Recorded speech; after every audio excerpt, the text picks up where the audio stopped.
The Babylonian mythology refers to the systematized and written mythological framework that formed after the Shabiye century BC, centered around the city of Babylon, within the Akkadian cultural circle. The Babylonians benefited greatly from the Sumerians in all aspects, with a significant influence on their myths as well. The overall structure largely followed the Sumerian mythology system.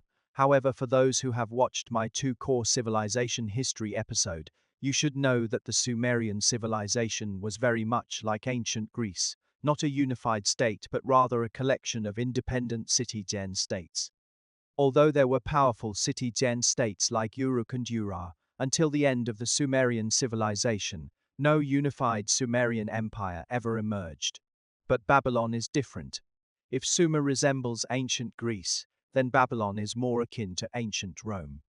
Though it started as a single city-gen state, it later conquered the entire Mesopotamian plain through military conquest and established a unified imperial government. Therefore, during the Babylonian era, Mesopotamian mythology underwent significant changes. This doesn't mean that all old gods were overthrown. The three main Sumerian deities remained important divine figures. However, just like how Zeus became Jupiter in Roman mythology, there was some change in naming conventions. The sky god and became Anu, the water god Enki became Ea, and the moon god, sun god, and love god continued to be revered, but with different names. Nana became Sin, Inanna became Ishtar, and Utu became Shamash. So what were the main changes from Sumerian mythology to Babylonian mythology? It was that in order to serve the rule of the Babylonian Empire, the entire mythological system gradually became ideologized.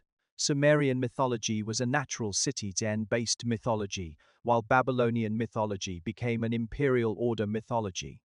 To demonstrate the unity and central authority of the empire, when rewriting Sumerian myths, the Babylonians centralized divine power, changing the pantheon structure from multiple gods standing side by side with hierarchical relationships, but no absolute authority, to a boss plus subordinates model. And this boss, or the supreme authority among the gods, naturally had to be Marduk, the guardian deity of Babylon. Other ancient deities like Enlil, Shamash, Ishtar, etc., were all incorporated into an order ruled by Marduk as the god's king and became his subordinates. This change reflects the political reality of Babylon transitioning from a city-gen state to a regional hegemon, and then becoming a unified empire.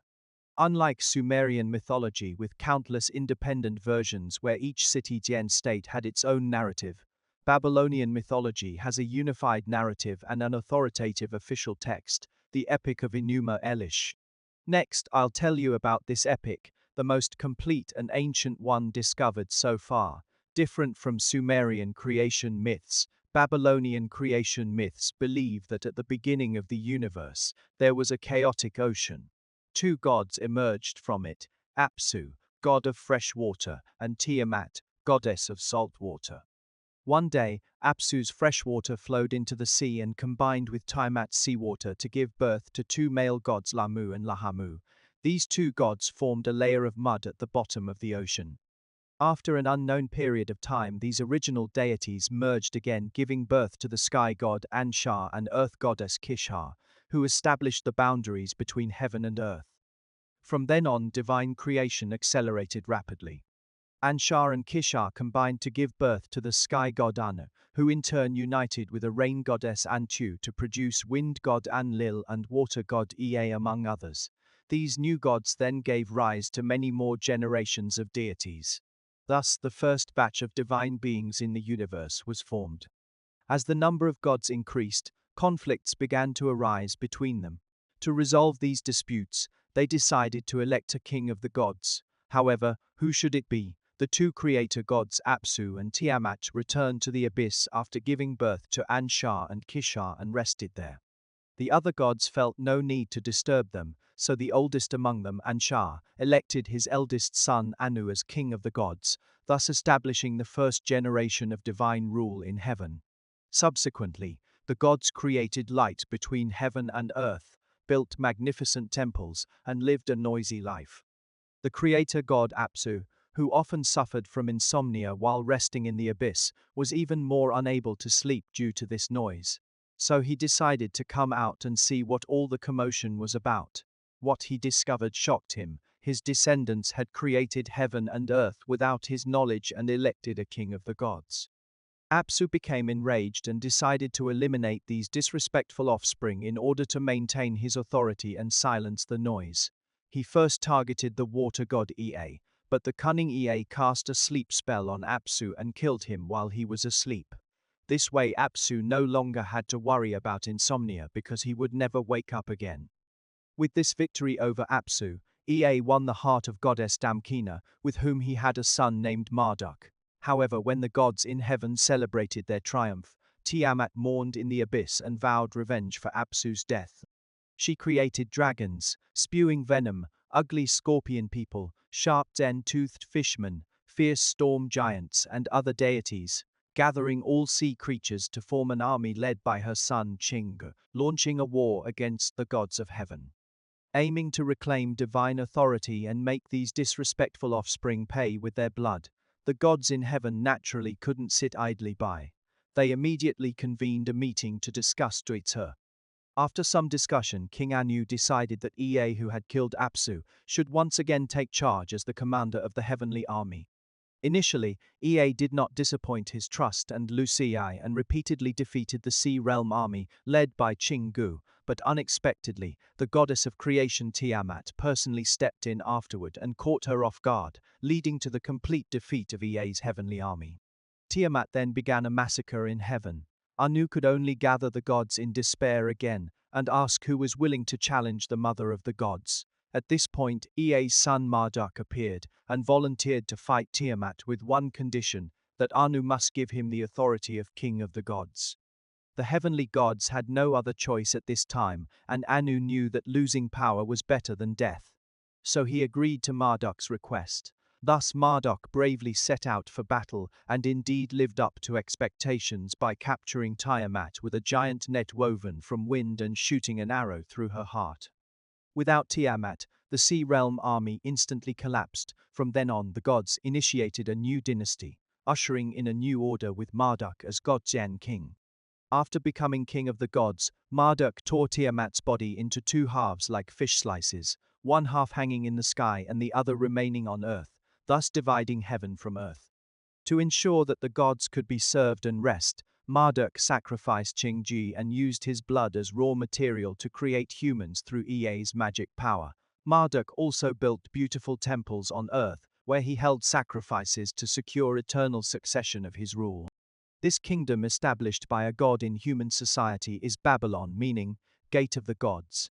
This is the story told in the Babylonian epic Enuma Elish about creation. Every spring during the New Year's celebration on the fourth night, people would recite this long poem of creation mythology. However, rather than narrating the process of creation, it praises Marduk's achievements, reflecting the reality of the Babylonian kingdom, establishing unified authority in the two river valleys, transitioning from polytheism to monotheism, and shifting from matriarchy to patriarchy. In Babylonian mythology, humans were created from the flesh of a rebellious god named Chingu for the purpose of serving temples, obeying divine laws, and maintaining the social order set by the gods.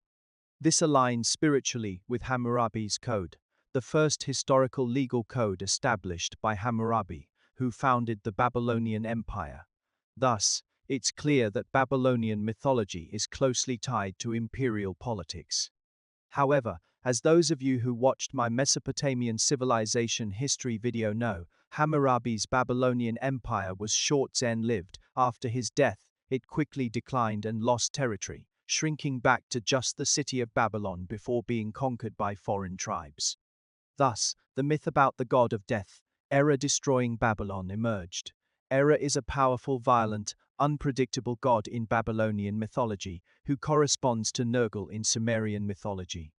He has two weapons, a mace called Arum and a curved sword called Sebachu, both with self-gen awareness that constantly awaken him from sleep. Wake up and have fun. So one day Era was awakened again and ordered his attendant Ira to prepare for battle. But unlike his master, Ira is kind and compassionate, so she tried to persuade Era to stop. Instead of calming down, Era became even angrier. "You think you can talk back to me? Then watch as I dethrone the king of gods Marduk and destroy his city." Thus Era went to Babylon and tricked Marduk into leaving by saying there were demons plotting against him. Once Marduk left, Era used his weapons to massacre the people of Babylon and raze the temple in Uruk. After satisfying his bloodlust, Ira convinced Era to regain his senses and realized that this would only lead humans to curse him and stop offering sacrifices. So he made a Yalbalin Zen degree turn and promised that after the disaster humanity would be reborn. Living happily again, weak Babylonians would become strong once more. Towns rebuilt from ruins, livestock thriving on grasslands, vanished gods returning to Babylon. Destroyed temples shining anew, and Babylon rising again as the dominant power. Those familiar with history can see this myth corresponds to the period after Hammurabi's time, when Babylon was conquered by the Hittites in the Chenier Sea. Towns were destroyed, and civilians massacred. In subsequent centuries, Mesopotamia saw a long era of warlords competing for dominance until it fell under the brutal rule of Assyria. But in the 10th century BC, Babylon unexpectedly rose again, defeating Assyria to establish the Neo-Gen Babylonian Empire, which flourished briefly and built wonders like the Hanging Gardens and the Ishtar Gate. This is likely where the myth about Era's rampage followed by his promise of Babylon's revival comes from. There is also a flood story in Babylonian mythology, and it is the most fascinating one among all flood myths. After listening to the previous creation myth, you must have noticed that the Babylonian gods seem to have insomnia issues and really hate noise. Apsu was driven mad by the noise made by the gods and couldn't sleep, so he decided to wipe them out. The cause of the Great Flood in the Babylonian mythology is also due to human Zen-made noise pollution. Back then, humans had a lifespan of tens of thousands of years and an extremely high birth rate, leading to overpopulation very quickly. Enlil was driven mad by the noise made by the overpopulated humans and decided to wipe them out. To achieve this goal, Enlil tried at least 3 times. The first time he sent Namtar, the god of plague, to tour the earth, causing widespread disease and imbalance. But Ea, the water god, secretly contacted his favorite, King Atrahasis of Shuruppak, telling him about the origin of the plague and how to solve it by not worshipping other gods but focusing on the god of plague. This way, Namtar wouldn't dare to wipe out humans completely. Atrahasis followed this advice immediately, and Namtar, after receiving a bribe, indeed stopped touring the earth. Humans thus escaped their first disaster. 600 years later, human numbers swelled again, driving Enlil mad once more. This time he had experience and knew that Namtar was unreliable, so he sent Adad, the god of rain, to withhold rain, causing humans to sweat to death. But Eni warned Atrahasis about this plan as well, advising him on how to appease Adad by offering sacrifices. After receiving a bribe, Adad indeed stopped withholding rain and began secretly sprinkling dew at night and releasing fog in the morning, allowing crops and grasses to survive. Humans thus escaped their second disaster. 300 years later, human numbers swelled again, far exceeding previous levels. Enlil was finally enraged and launched a flood with other gods' support, demanding that they watch each other to see who would leak information to humans. At this point, Ea couldn't directly speak to Atrahasis anymore. But this didn't stump Ea. He caused Atrahasis to have nightmares continuously and left warnings about the flood and survival methods on his mud wall at home. Atrahasis followed these instructions and built an ark in 7 days, gathering all kinds of creatures from the largest beasts to the smallest birds, 1 pair each. Just as he finished preparations, the flood came, submerging the entire earth and drowning all other living beings until it finally receded after 7 days and nights. Enlil wasn't a fool. By then he knew that Ea was behind this plan, but his idea of wiping out humans had lost support from other gods. So in the end, Enlil and Ea reached an agreement.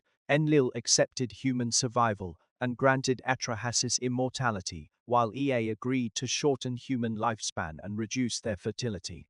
This is the Great Flood myth of Babylon. In 1st BC, Persian King Cyrus led his army to conquer Babylon, marking the end of the Neo-Gen Babylonian Empire. After that, the Babylonian mythology system and gods were gradually replaced by foreign religious systems. However, these foreign religions all drew inspiration from Babylonian myths, especially the Bible, the Garden of Eden, Adam and Eve, the Great Flood, Noah's Ark, and the Tower of Babel in the Old Testament are closely related to Babylonian myths. Names like Tiamat, Marduk, Ishtar, etc. remain well known today because until now, Babylonian mythology remains a treasure trove for artistic creators, inspiring generation after generation with its unique charm.